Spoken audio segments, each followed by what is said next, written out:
Baruch Hashem, you're a bad Jew. Shalom. Hey, it's you. Welcome back. Come on in to another episode of Bad Jew, the place where there is no such thing as a bad Jew. And with me today is Rabbi Ari Averbach. Rabbi Ari is now the rabbi at the shul, the synagogue that I grew up at, Temple Time. Temple Time is a really amazing and beautiful synagogue, and everyone should go check it out. Putting the website right there below, templetime.org. But Rabbi, how are you today? Thank God. I'm okay. How are you? Thank God. Life's amazing. Before we begin the actual episode about the high holidays, by the way, Chag Sameach to everyone. Let's begin with the 4-minute Bad Jew challenge, where you got to tell your life story in 4 minutes. Are you ready? I'm going to try my best. Yeah, you ready? Okay. It's time, Shalosh, Yalla. Go for it. I grew up loving film. I did everything with film. When everybody else was playing basketball, I was making movies, watching movies. I went to school at NYU to study film. And it's all I wanted to do was make movies. And so as a major in college, I watched movies, wrote essays about movies, made movies. I made one that got into a film festival, which was really exciting.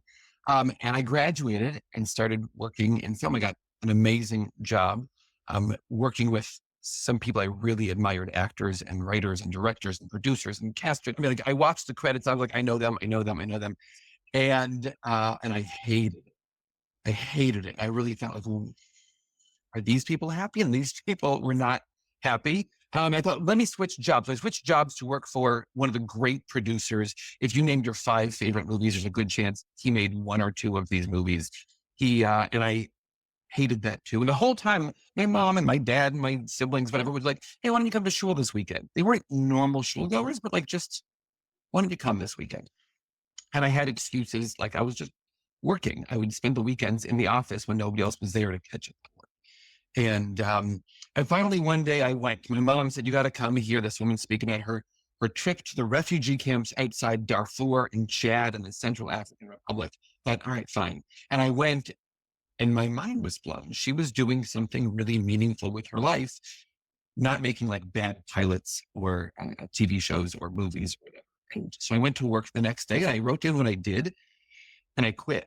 And I was like, this is meaningless. And so I emailed this woman and said, can I volunteer for you? And she said, don't volunteer, I'll pay you money. And so I got a job at this nonprofit. And at the same time, I was teaching Hebrew school and I got fellowships. I was leading trips to Israel. I was getting really involved. Part of my job was being a liaison between the organization and 65 synagogues between Ventura and Orange counties. And so I was going every weekend to a different Orthodox, Reform, Reconstructionist, Conservative, whatever synagogue. And it's really amazing, actually, what's out there. There's some that have a full open bar. So after services, there's like people making margaritas.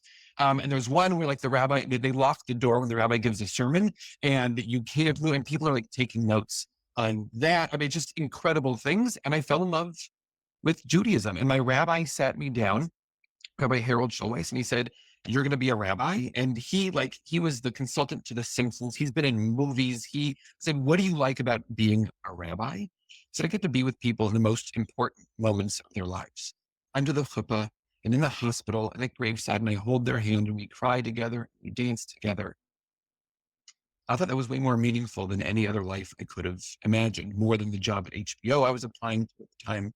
And so I went to school, and around then I met my Bashert, I met my wife, who's a teacher. She works at a Jewish day school, and we have 3 kids, and we're lucky to get to work in a place where our families live really close by and we can be involved with them. Am I close on time? I got 45 seconds left. 45 seconds, yeah. All right, let me tell more. And so part of it was on that journey is I fell in love with Talmud. I'm now trying to find a way, and Midrash and Torah, and I teach classes. I'm trying to find a way to bring together the storytelling side of the film industry with the part of the job where I get to be with people in the most important moments of their lives. And it's a really beautiful thing that I get to do. I have known that women are pregnant before their spouses do. I've known that men have engagement rings before the rest of the family. I've been in rooms when people are giving birth, when people are dying, and how incredible I get to spend my life with people in the most important moments of their lives. Well, Rabbi, You certainly have a beautiful story, and I just want to thank you again for being on the show, and what an awesome story you have. This one that I can relate to as well, because as many of the listeners on the podcast know, I have my background in the film industry as well, and I tell people it's because the life was inconsistent. I was a sound guy. I had the boom pole above my head back in the day. Wow. Like I got to work with like some really cool A-list talent, like Gordon Ramsay and Terry Crews Yeah. and Howie Mandel. There were these really cool experiences I had on different film sets. But besides the fact that it was inconsistent, and besides the fact that being a sound mixer isn't the most respected position on a film set, Sure. um, I realized, like, just like you, like, yeah, there's not really a lot of meaning here, and everyone doesn't seem happy. Like, Right. They're all just looking for what's in it. They can book an $80 million deal. And then after lunch, they're like, what am I doing now? I'm like, right, should we be celebrating? You go, no time for that. Book another deal. Well, right, it's right. It's a whole lifestyle that I just do not have any interest in partaking in, and I don't know.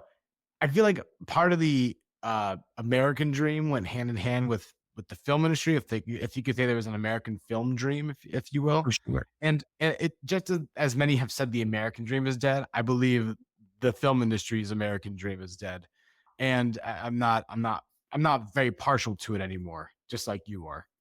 Yeah, we'll see what's going to happen because it used to be there. Every studio had tentpole movies and things were really good. And now things are slowing down a lot. And it Yeah. went from having everybody at a platform to now, yeah, they're not doing it so much. Right. And by the way, if it wasn't for my experience in the film industry, then I wouldn't be producing a podcast called Bad Jew. You know, Yeah. we, Yeah. It's part of your biography and we don't shun our biography. It's who we are and we accept that. Exactly.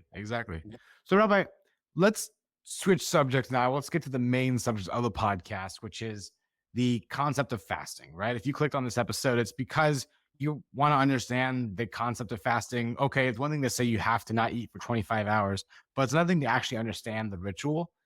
It's something that I've taken for granted all my life, but there's definitely deeper levels to this onion. There's different layers to this onion, so to speak. And I want to peel them back to understand, who decided that we have to suffer and not eat for a full and not drink even for a full 25 hours to start this process. Right. There's a lot more to it. I mean, the eating and drinking one is one that we keep coming back to.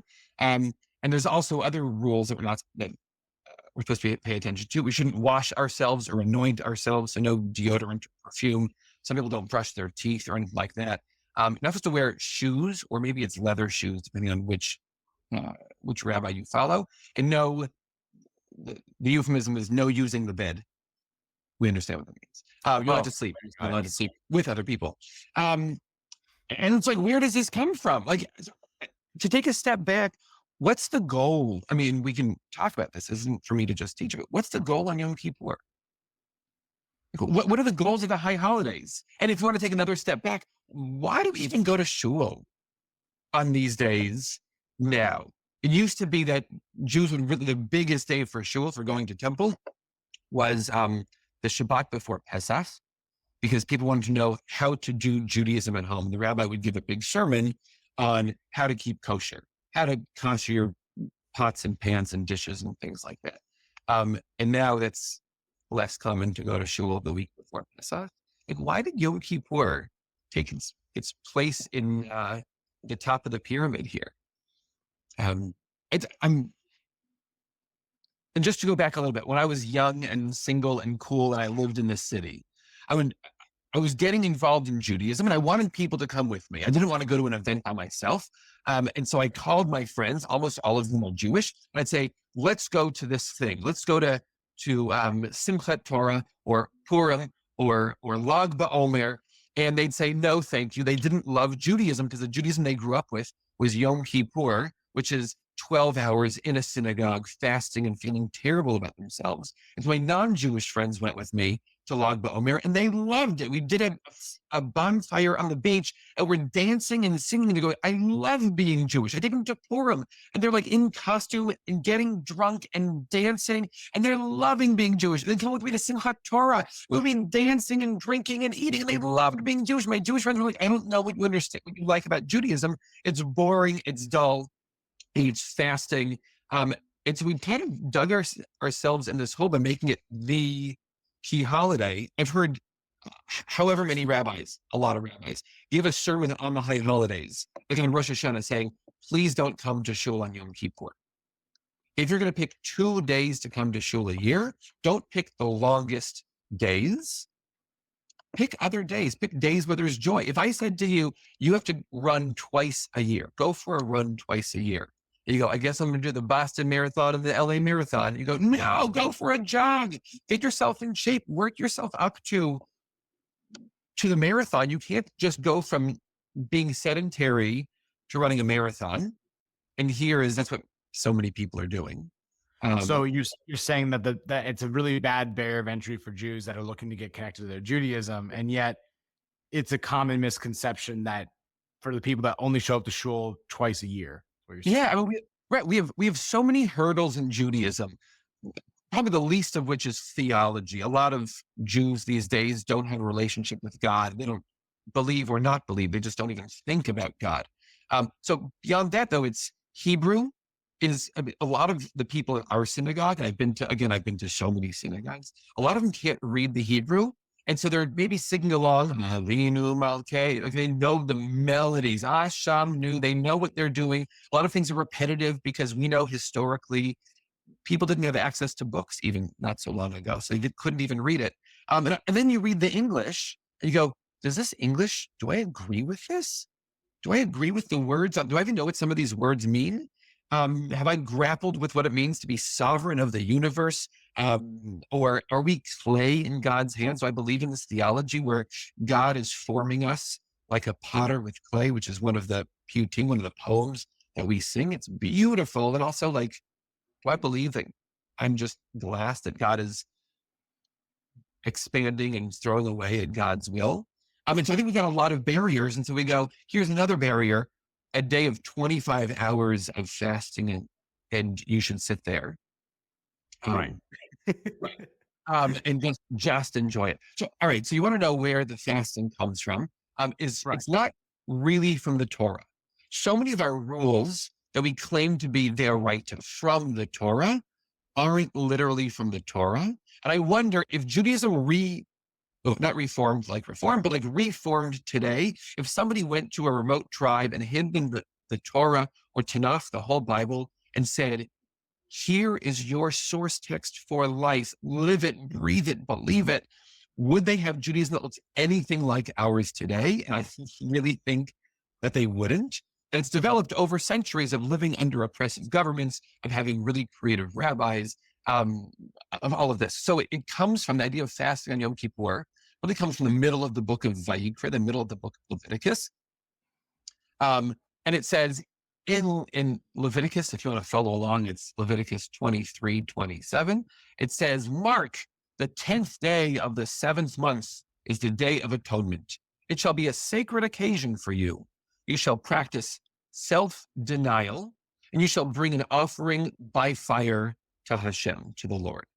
And then it goes on, you should do no work for the day. It's a day of atonement on which expiation is made on your behalf before the Lord your God. Any person who doesn't practice self-denial throughout that day should be cut off from religion, from the kin. And whoever does any work on that day, I shall cause perish. Goes on and on with this idea of self-denial.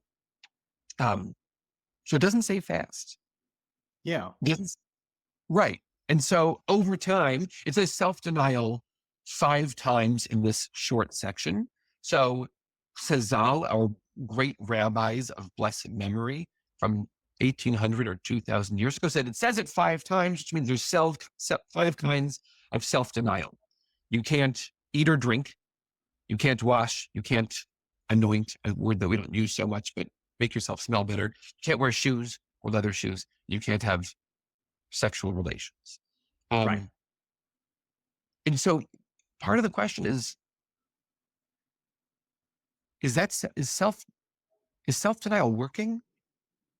Which goes back to like my response to your question is, what's the goal of Yom Kippur? I mean, it's not denial. Denial is just a action that you do to get to that goal. Right. And so like I asked because I've been preparing for this, I've been thinking about this. I went in to ask the sixth graders in our synagogue yesterday. I said, why do we fast on Yom Kippur? And they said, it's because we need to focus. And I said, how many of you, if you don't eat breakfast in the morning, are really focused at school? And like no hands went up, obviously, because I know I have kids too. They're in elementary school, and if they don't eat at the right time, like they explode. It's a problem. I was going to think, like, are we better and more focused if we don't eat? And so maybe the idea isn't focusing. And I'm like happy to talk about it with you and with also like any listener who wants to dive into this. So I asked, also I teach a group of women. I teach a Torah class to a group of women. And I asked them the same questions. I was preparing for this, just trying to think of like, why are we fasting? And one of the women in the group said, which again, this is like a perspective that I don't have. She goes, I cook for every Jewish holiday. Rosh Hashanah, I'm slaving away. Pesach, I'm slaving away. Every Shabbos, I'm in the kitchen, making and baking and cooking and mixing and trying to figure out the timing of when is the kugel going to be done? How much time does the soup need? Do I have my hot plate ready? Why is the salad? All these things. And Yom Kippur, the woman gets to go to shul. She doesn't have to worry about food, about feeding her family that day. And so even she can be present. And it's like I had never, that was never my perspective. Right.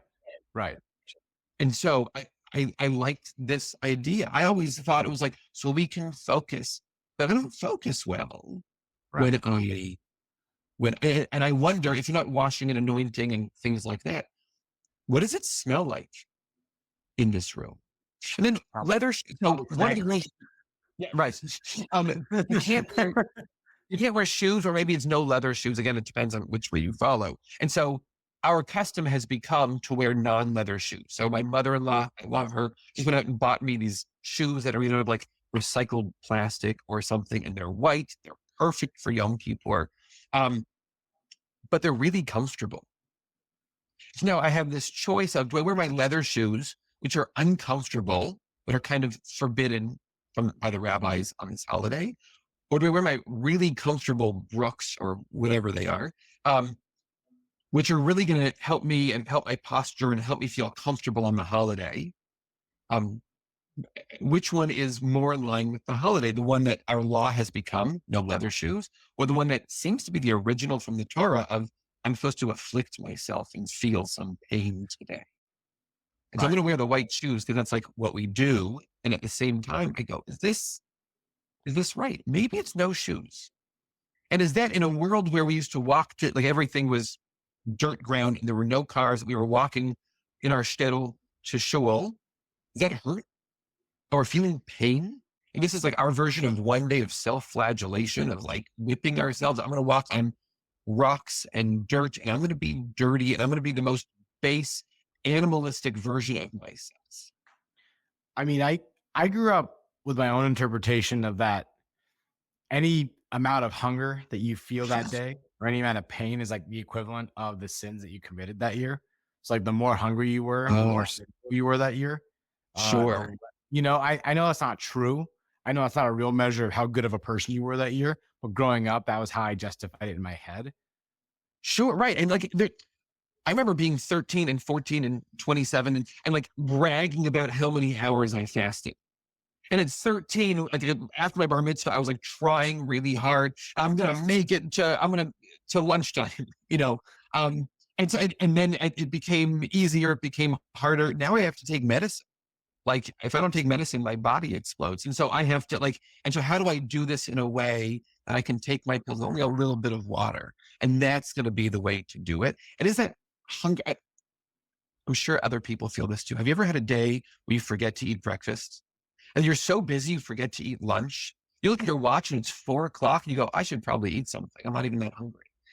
And then there's other days like Yom Kippur or the other fast days where like by 9 o'clock at night, the night before, I've just had dinner and dessert. I'm like, oh, I'm so hungry. And at 7 the next morning, I wake up like, I'm so hungry, which according to your theology as a child, like I had a lot of sins this year. Yeah. It doesn't make any sense. By the way, Yeah. I was going to say just a pro tip I want to give. I was told this a couple of years ago, and I've been doing it ever since. Anytime there's a holiday that you have to fast, like Yom Kippur, before the fast begins, just chug a bunch of coconut water. Coconut water specifically has tons of electrolytes. So as you're going through the day, your body is able to process the lack of nutrients better because of that. So there you You go. already have all those. So I hate coconut water. I only drink coconut water right before a fast. I hate That's coconut perfect. water. Go to badview.com/coconut water for 10% off. It's If this was sponsored by coconut water, that'd be the worst ad ever. But it'd also be very effective. Right. I love save you. Right. And so should you be feeling the pain? Is that really good for the people who fast? Like it's no problem. Is it bad? If they feel nothing and they feel kind of normal at the end of the day, they're like, I was so focused on Hashem and on my soul and trying to be a better person and beating myself up. I didn't feel any pain. I actually felt pretty good about the whole thing. And you go, is that right? So I want to make two more points about this and then go a different direction. One is I mentioned it briefly with my medicine. Don't fast if you're pregnant, you're nursing, you're trying to get pregnant, your wife is pregnant, you were used to be. It's like if it's gonna harm you, we had a guy at our synagogue last year, an otherwise healthy guy, like bike rider, the whole thing, who passed out on Yom Kippur. And like they do the whole thing and whatever, and they take him out of shul and they get him back up. And I called him after Yom Kippur, I go, everything okay? And he said, my doctor told me I'm not allowed to fast it. And this goes back to the Mishnah. If your doctor tells you, don't fast, don't fast. Take care of yourself. The goal is you reach next Rosh Hashanah. The goal isn't that you make it 25 hours of fasting and then die. And so first of all, like take care of yourself. And so and also if there are 5 things you can't do, and fasting is one that your body can't handle, do the other ones more seriously. Like, pay attention to these. And the other one I want to say, and this is just one of my favorite pieces of Torah, maybe you've had it on the podcast before, which is the deep question of Yom Kippur is about facing our own death. That is the whole thing. What is it? And the liturgy goes on and all the things we've done wrong and how we're going to die. And the fact that God at any point could destroy us at God's own will, which is an awful thing in the theology I don't quite ascribe to. But the question of Yom Kippur is, in the face of death, who are you? And our response on Yom Kippur is, I'm going to radically change myself. I'm going to look deep within. I'm going to search every corner of my soul and see, is this who I want to be? Is this who I'm striving to be? And I'm going to feel pains in my feet and in my stomach and in my head. And gosh, why did I just get addicted to coffee? Because now I'm feeling that extra pain by 10 in the morning. And so the response of Yom Kippur of what do we do in the face of death is to starve ourselves. And the other side of the year is a day called Purim. And it's the one day really on the calendar where we could have been annihilated. It's the one holiday, it was the joke, they tried to kill us, we won, let's eat. Like, that's not really most of our holidays, but it's really Purim.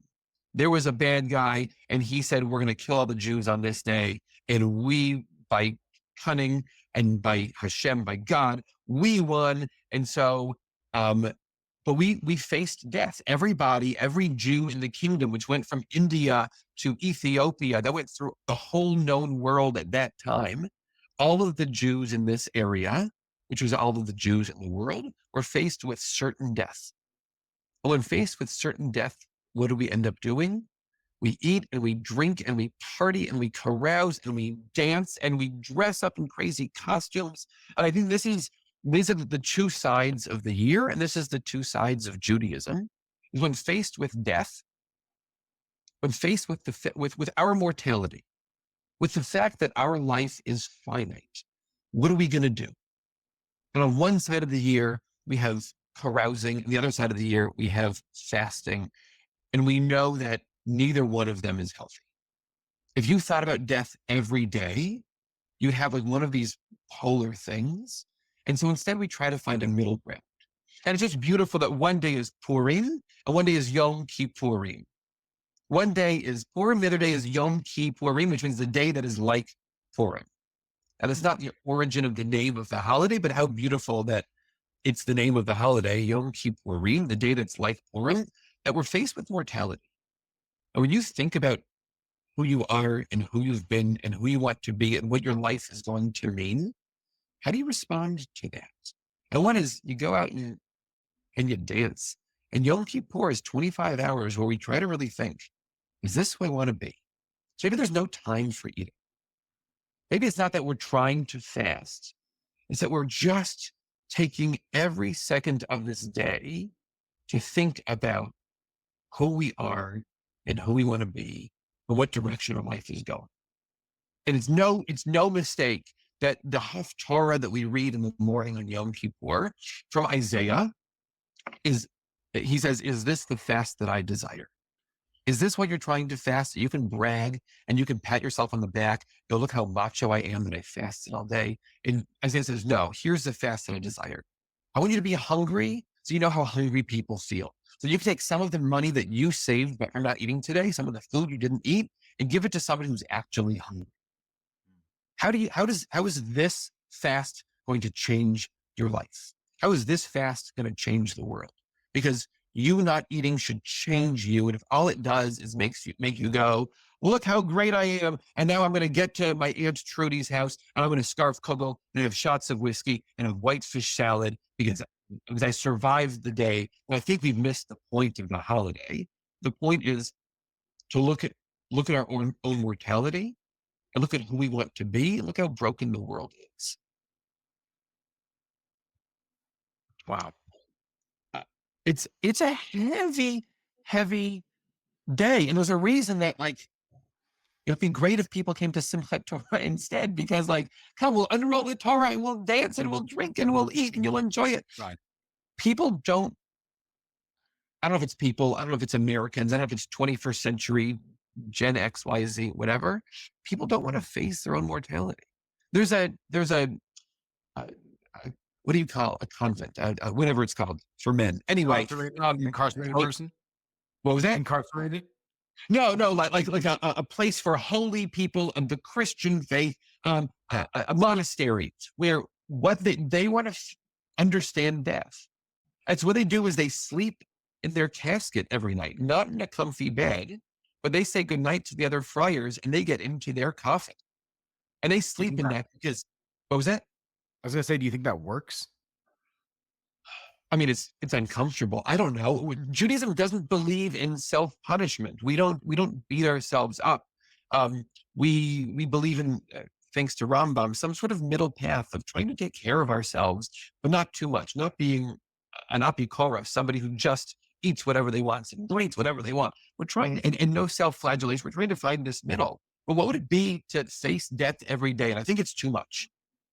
I think it's too heavy. So we do a taste of it every day with some of our prayers. And we beat ourselves up in the Amidah on weekdays. We note the fact that we're not perfect. But if we're lucky, we've got a bed to sleep in that's comfortable. And we've got a pillow to sleep on that's just perfect for us. And so one day a year, we try to take a look at what it is to be a human being.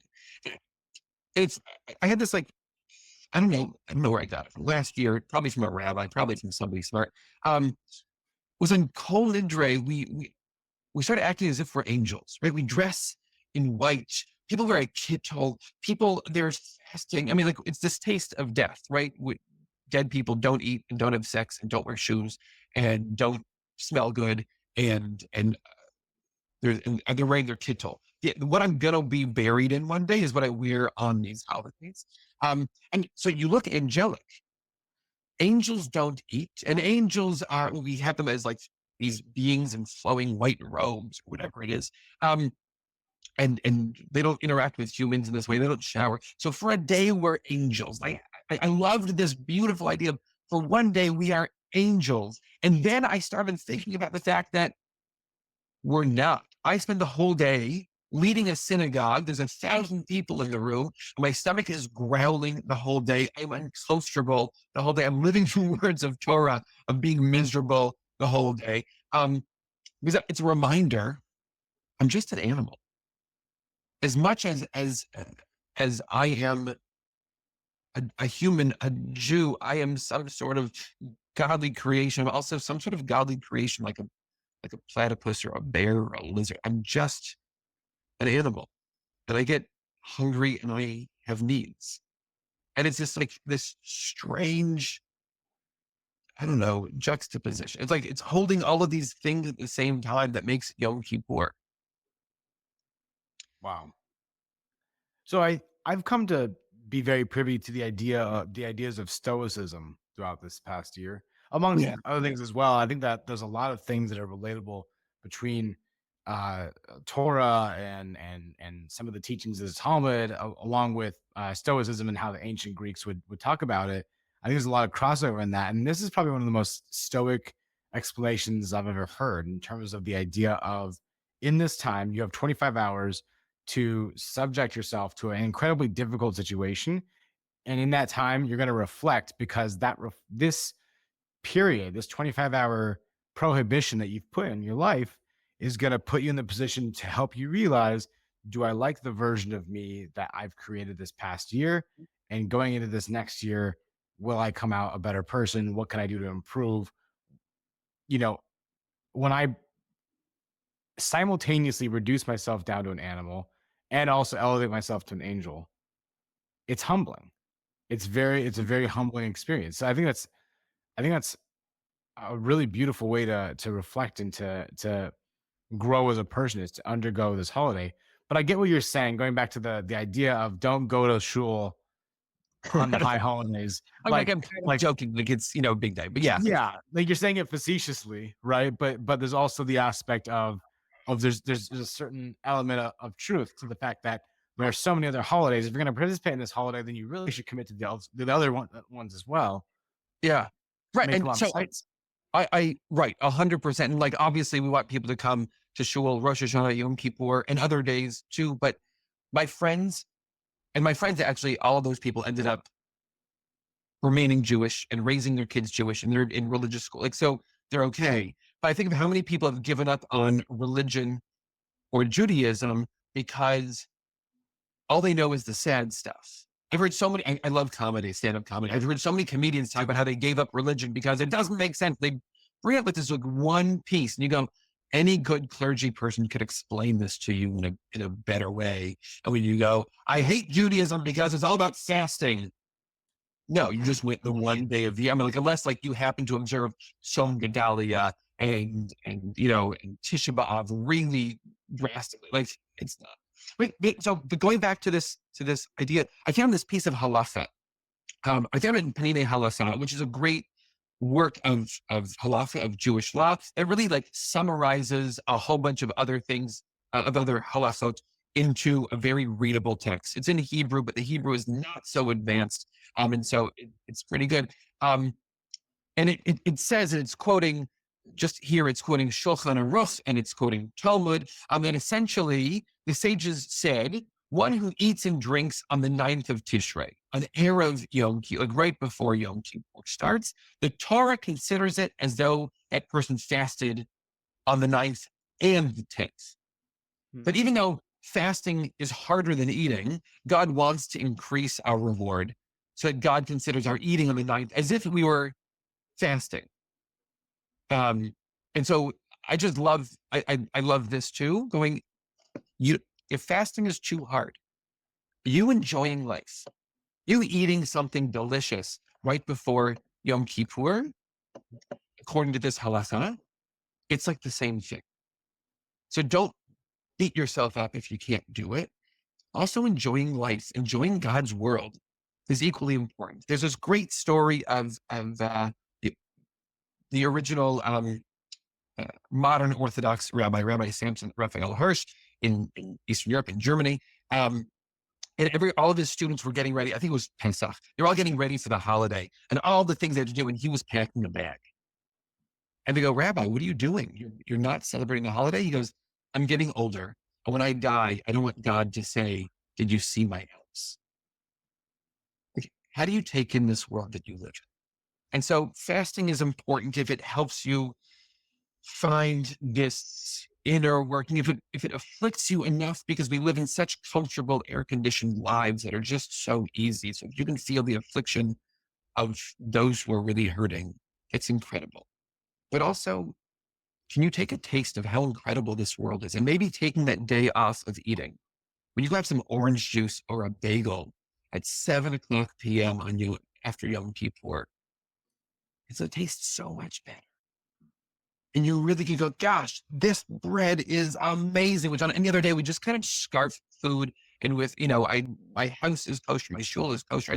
Everything in here, I can just stick in my mouth and say a bracha. Here I get to actually taste the food differently. And so I love this little piece of halacha that I found in my research, which is it's okay if you just have a great meal on the 9th of Tishrei. That's also good. Love that. Love that. Rabbi Averbach, this has been an incredibly insightful conversation. I also appreciate giving context to the ideas of Yom Kippur. Should a listener of this podcast want to get a hold of you or learn about the synagogue, Temple Etz Chaim, what is the best way for them to contact you? Yeah, sure. Through the synagogue website, which you had up on the Chiron there, templeetzchaim.org. You can contact me through there. I'm on Instagram. I don't know how to use it totally. I'm learning. But on Instagram, I'm Rabbi_Averbach. I gotta get better at posting things on there, but I check it. So if you need to message me, it's a fine way to do it. Fantastic. Rabbi Averbach, it's been a pleasure having you here on Bad Jew. Thank you again for being on the show. So nice to be in your company, and thanks for having me. Have a great day, and Chag Sameach. Chag Sameach. Shalom.